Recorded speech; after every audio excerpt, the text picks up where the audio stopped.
إن الله وملائكته يصلون على النبي يا أيها الذين آمنوا صلوا عليه وسلموا تسليما الصلاة والسلام عليك يا سيدي يا رسول الله وعلى آلك وأصحابك يا سيدي يا حبيب الله صدیق اکثر حسن کمال محمد است فاروق ذل جاہ جلال محمد است عثمان ضیاء شمع جمال محمد است حیدر بہار باغ خصال محمد است آباد علی بکار اللہ رب ذوالجلال مالک ارض و سما خالق کل کائنات کی حمد و تعریف ہدیہ درود و سلام بارگاہ سید الانام صلی اللہ علیہ وآلہ وسلم میں اللہ رب ذوالجلال 20 جمادی الثانی کے اس جمعہ مبارک کی حاضری اپنی حسین اور بابرکت بارگاہ میں قبول اور منظور فرمائے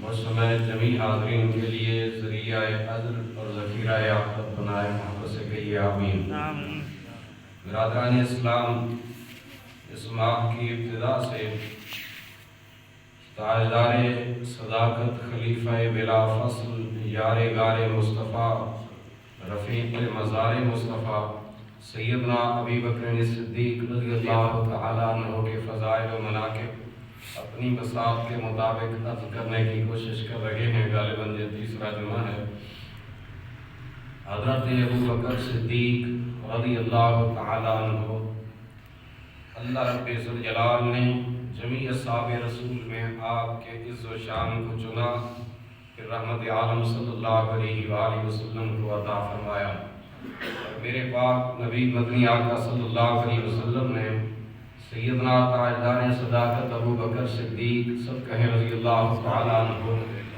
آپ کی فضیلت و منقبت میں پاک پیغمبر علیہ السلام نے فرمایا اللہ نے جو مجھ مصطفیٰ کے پاک سینہ میں جو کچھ بھی رکھا میں مصطفیٰ نے ابو بکر صدیق کے سینے میں رکھ دیا ہے برادران اسلام سید ترمذی پاک کی حدیث ہے مدنی آقا صلی اللہ علیہ وآلہ وسلم نے ایک بار صحابہ کرام سے نماز فجر کے بعد پوچھا میرے اصحاب رسول آج کوئی شخص ہے تم میں سے کہ من اصبح منکم اليوم الصائما جس نے آج روزہ رکھا ہو جمیع صحاب رسول خاموش تھے میرے پاک محبوب نبی آقا صلی اللہ علیہ وآلہ وسلم نے سوال کو دہرایا تو تاجدار صداقت ابو بکر صدیق رضی اللہ تعالیٰ عنہ نے عرض کیا میرے حبیب صلی اللہ علیہ وسلم انا آپ کا یہ غلام ہے جس کو اللہ نے آج روزے کی توفیق عطا فرمائی ہے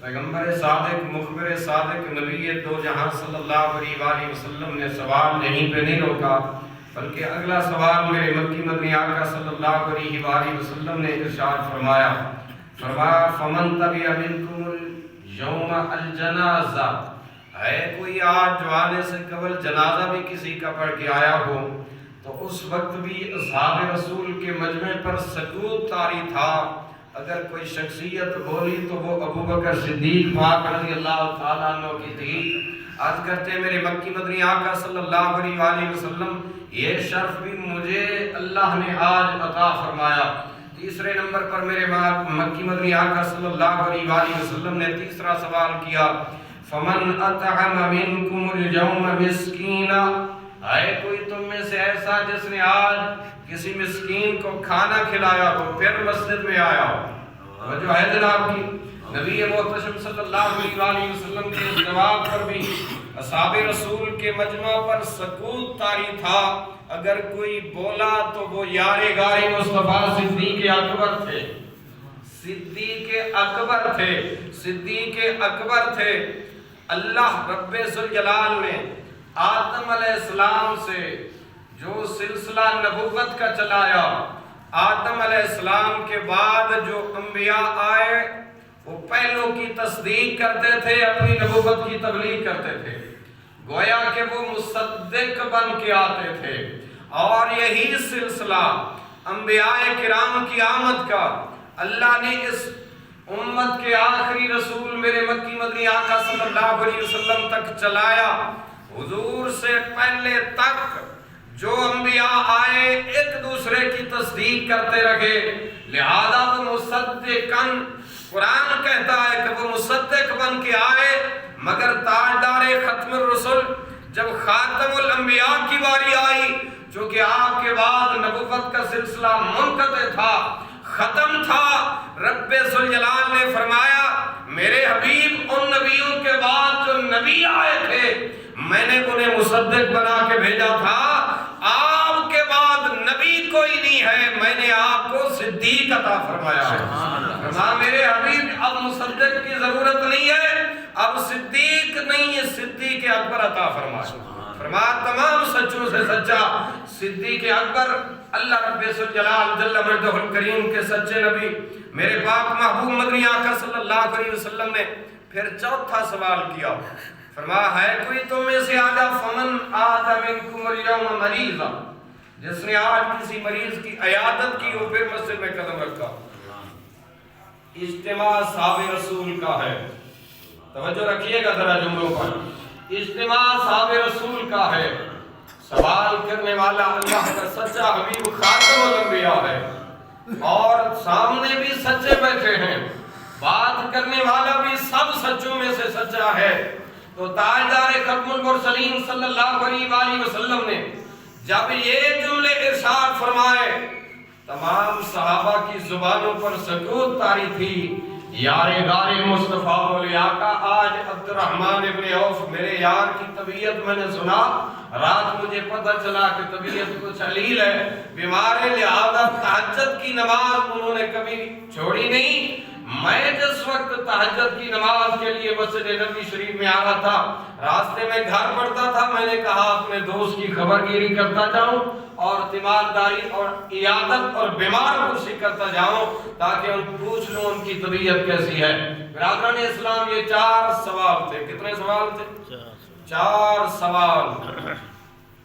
امام جلال الدین سیوطی رحمۃ اللہ علیہ جیسے عاشق نے اور اس امت کے عظیم مجتہد اور مجدد نے کمال نقطہ لکھا، فرمایا جی فضیلت ابو بکر صدیق دراصل صحابہ کے مجمع میں محبوب بیان کرنا چاہتے تھے۔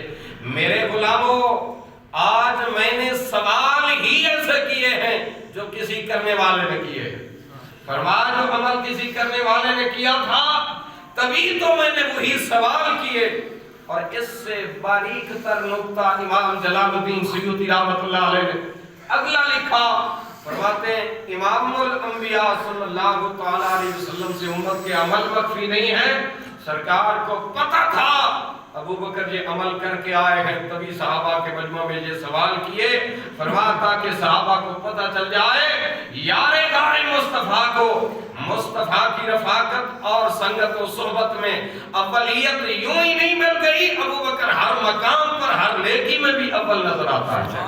فرمایا اس لیے اللہ رب ذوالجلال کے سچے حبیب صلی اللہ علیہ وآلہ وسلم نے جو سوال کیے۔ اچھا صحیح ترمذی کی ایک اور حدیث بھی میرے سامنے ہے، میرے پاک حبیب مدنی آقا صلی اللہ علیہ وآلہ وسلم کی بارگاہ میں جبریل امین آئے، آکے عرض کرتے ہیں یا رسول اللہ صلی اللہ تعالیٰ علیہ وآلہ وسلم، حدیث کے الفاظ کیا ہیں؟ آتانی جبریل یومن فقلت لہو یا جبریل۔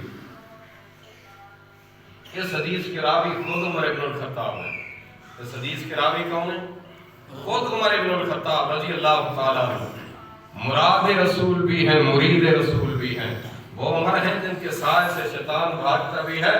جس رستے سے عمر کا گزر ہوتا ہے گلی میں شیطان رستہ چھوڑ دیتا ہے، ان شیطان یفر من ذل عمر، وہ عمر جس کی زبان پر ان اللہ یجری حق علی لسان عمر، نبی کائنات فرمائے اللہ نے حق عمر کی زبان پہ رکھا، وہ عمر فرماتے ہیں نبی کائنات صلی اللہ علیہ وسلم کو میں نے فرماتے ہوئے سنا آتانی جبریل یومن، آج کے دن جبریل میرے پاس آیا، فقلت لہو یا جبریل، میں پیغمبر نے اسے کہا ہے جبریل حدثنی بفضائل عمر بن الخطاب، مجھے جبریل عمر بن خطاب کی فضیلت سنا، مجھے عمر بن الخطاب کی فضیلت سنائیں۔ تو سیدنا جبریل نے کیا کہا؟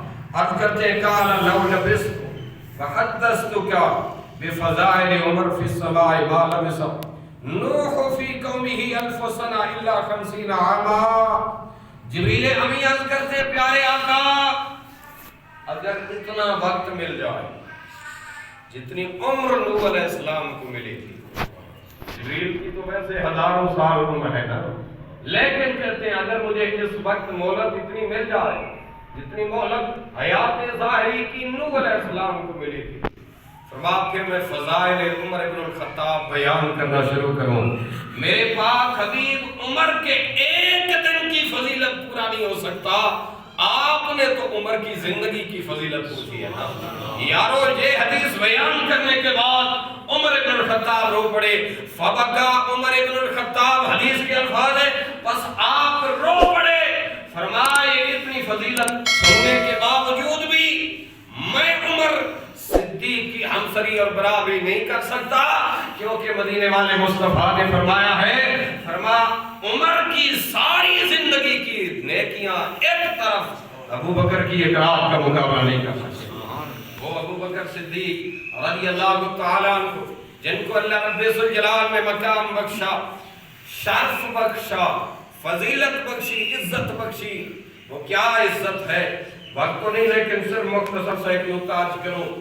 شب ہجرت چلے میرے محبوب صلی اللہ علیہ وسلم، سرکار مدینہ صلی اللہ علیہ وسلم کی حیات ظاہری کے دو عظیم سفر ہیں، بڑے مبارک سفر ہیں اور بڑے لمبے سفر ہیں.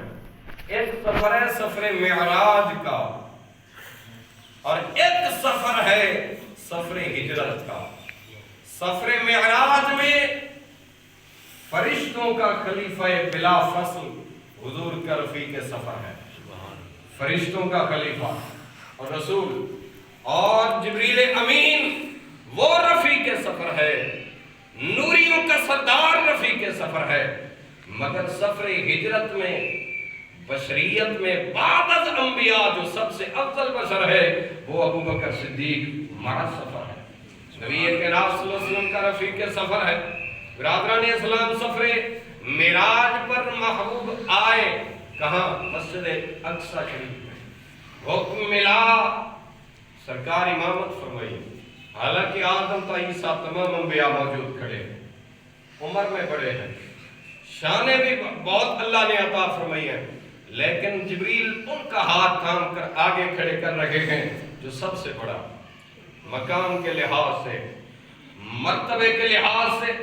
جبریل امین حالانکہ اہتمام امامت کا مسئلہ فقہ کا بھی یہی ہے، فرمایا مصلی امامت پر وہ شخص آئے جو ان موجودین میں سے افضل ہو. محلے کا امام کھڑا کرتے ہیں تو اسی نیت سے بھی ہم میں سے یہ افضل ہے.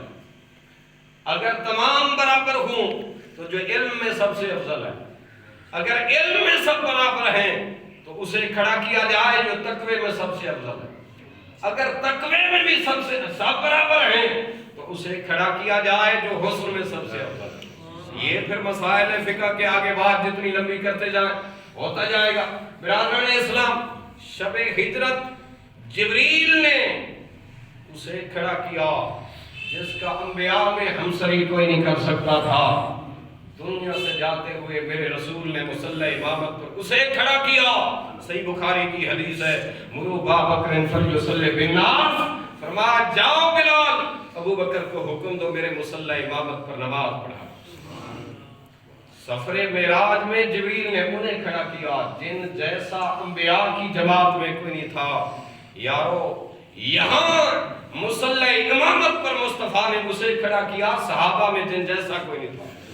جو ہے جناب کی یہ افضلیت اور افضلیت ابی بکر صدیق ہے. سفر ہجرت میں ساتھ چلے، غار ثور میں پہنچے.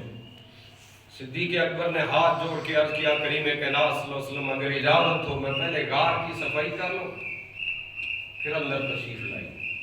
یہاں پر مجھے بات یاد آ گئی حضور شیخ الاسلام والمسلمین، حضور قمر الملت بدین کی خواجہ محمد قمر الدین سیالوی رحمت اللہ تعالی علیہ فرمایا کرتے تھے غار کے اندر ابو بکر صدیق پہلے داخل ہوئے، صفائی کی، پھر حبیب کائنات صلی اللہ علیہ وسلم کو بلایا.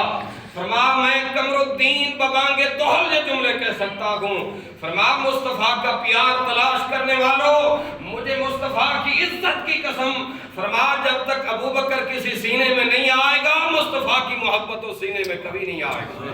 فرما اگر اللہ کے حبیب کی محبت پانا چاہتے ہو تو پھر ابو بکر صدیق کی محبت سے سینے سجا لو, سینوں کو آباد کر لو. فرما اللہ رب ذوالجلال تمہاری دنیا آخرت آباد فرما. برادران اسلام, ابو بکر صدیق رضی اللہ تعالیٰ غار کے اندر صفائی کر لی, تمام سوراخ بند کر لیا. آپ نے اکثر علماء سے سنا. اچھا ایک باریک سا نکتہ اور بھی یاد آ گیا جس کو قاضی بزر حسین صاحب چکوال والے کے والد محترم نے لکھا, حالانکہ دوسرے مسلک کے عالم ہیں, لیکن بات کمال کی لکھی. کمال کا نکتہ عزت مصطفیٰ کا جس سے بھی ملے تو پسند کرنا چاہیے. برادران اسلام, نبی کائنات صلی اللہ علیہ وسلم غار کے اندر تشریف لے گئے. اب یہ نکتہ پہلے عرض کرتا ہوں.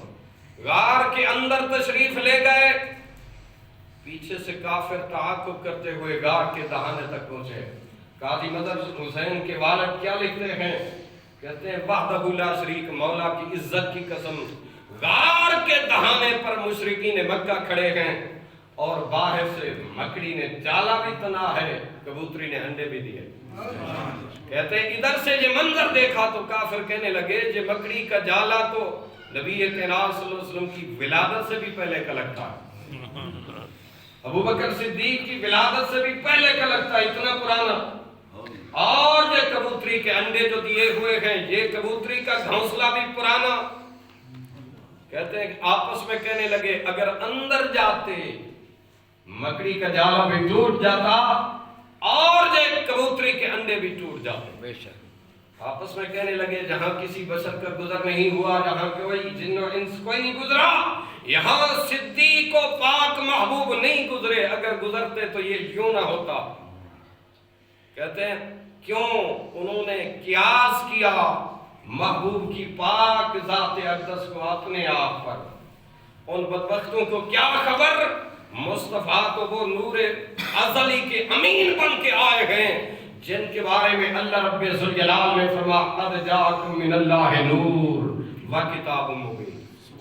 نور و کتاب مبین, نور و کتاب مبین. اچھا نور یہ آنکھ کیا ہے؟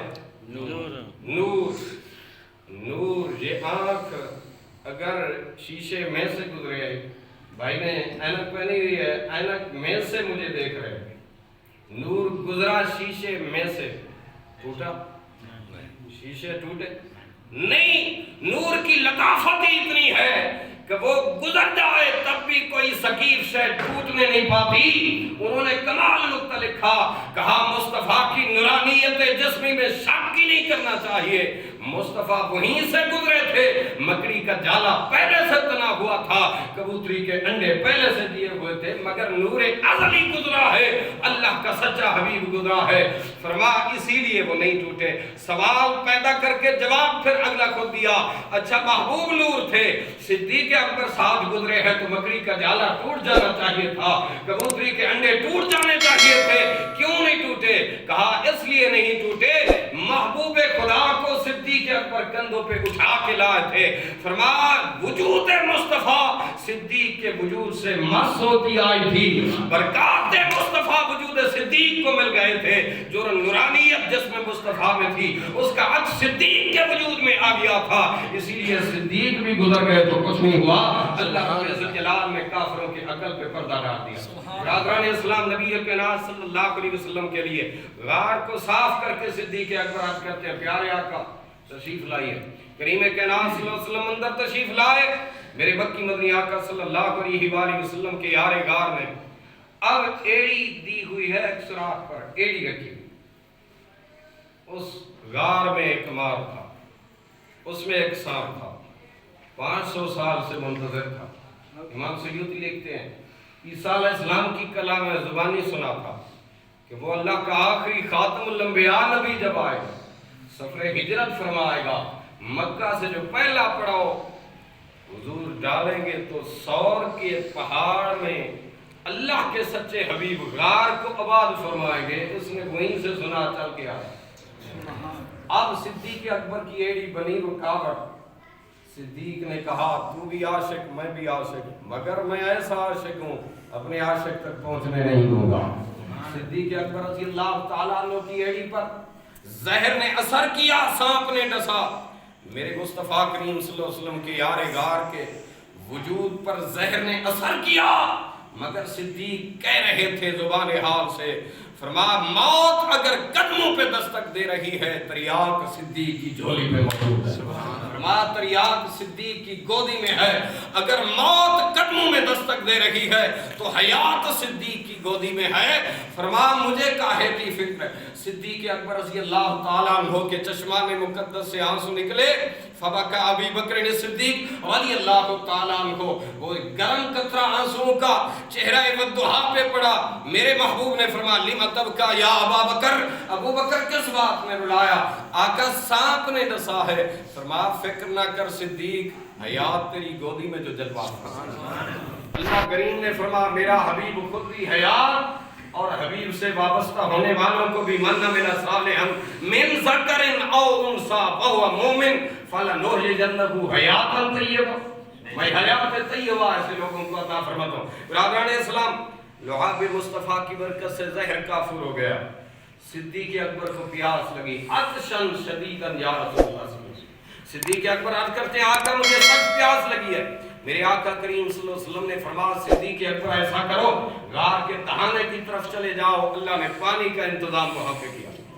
اب یار کیسا، دلدار کیسا، توجہ رکھیے گا، فضیلت صدیق اکبر یہ یوں ہی صداقت کے مرتبے پر فائز نہیں ہوئے، صدیق ہوتا ہی وہ ہے کہ جو مصطفیٰ کے کہنے پر بلا چون و چرا لبیک کہے وہی صدیق ہے۔ صدیق اکبر سمجھتے تھے کہ ابھی تو غار میں داخل ہوا ہوں، کوئی چشمہ نہیں دیکھا، صفائی کی کوئی چشمہ نہیں دیکھا، میں نے سب کچھ غار میں ٹٹول مارا، کچھ نہیں دیکھا، مگر محبوب کی زبان سے سنا تو صدیق اکبر نے فیصلہ کیا، اپنے عشق سے کہا، اپنے آپ سے کہا اللہ اپنی تقدیر بدل سکتا ہے، حسین کے نالے کی بتائی ہوئی تدبیر نہیں بدل سکتا۔ فرما مصطفیٰ نے جو فرما دیا ہے یقیناً غار کے دہانے پر پانی موجود ہے، صدیق اکبر گئے، پانی اللہ کریم نے وہاں پر انتظام کیا، صدیق اکبر نے پانی نوش کیا، واپس تشریف لائے، نبی کائنات صلی اللہ علیہ وسلم نے فرمایا یا ابا بکر پانی کیسا تھا؟ آقا اعلیٰ من الاصل، شہد سے زیادہ اعلیٰ، ابید من اللبن، محبوب دودھ سے زیادہ سفید تھا، ابرد من الثلج، برف سے زیادہ ٹھنڈا تھا، وَأَزْكَى غَائِيَةٌ مِّنَ الْمِسْكِ، مشک و عنبر و کستوری سے زیادہ خوشبودار تھا۔ میرے پاک پیغمبر مدنی آقا صلی اللہ علیہ وسلم نے فرمایا اے ابو بکر صدیق جانتے ہو یہ پانی کہاں سے آیا؟ آقا مجھے تو نہیں پتا۔ فرمایا یہ پانی کا ذائقہ کیسا تھا؟ فرمایا محسوس ایسا ہوتا ہے جیسے آپ کی ولادت کے وقت پاک اماں آمنہ سلام اللہ علیہا کو اللہ کی طرف سے جبریل نے پانی پیش فرمایا تھا، ویسا پانی میں نے۔ صدیق اکبر رضی اللہ تعالیٰ عنہ سے نبی کائنات صلی اللہ علیہ وسلم نے فرمایا صدیق آپ کی زبان سے نکلا عطشاً شدیداً، عرش والے پاک پروردگار نے یہ جملے سنے اور میں نے ارشاد فرمایا کہ صدیق پلٹو، غار کے دہانے کی طرف تھا چشمہ نہیں، رب نے فرمایا سدرۃ المنتہا کے راہی جبریل امین سدرہ چھوڑ، جنت کی نہر کوثر کا ایک کنیکشن، ایک چشمہ کھول، غار کے دہانے پر یار غار نے پانی طلب کیا ہے، آج مکے کے چشمے کا پانی نہیں پلاتے، صدیق کو جنت کے چشمے کا پانی پلاتے۔ برادران اسلام یہ یار غار مصطفیٰ کا مقام ہے۔ میرے پاک محبوب مدنی آقا صلی اللہ علیہ وسلم کی بارگاہ میں صدیق اکبر نے آ کر عرض کیا پیارے آقا اللہ کی بارگاہ میں تیرے یار غار کا اتنا بڑا مقام؟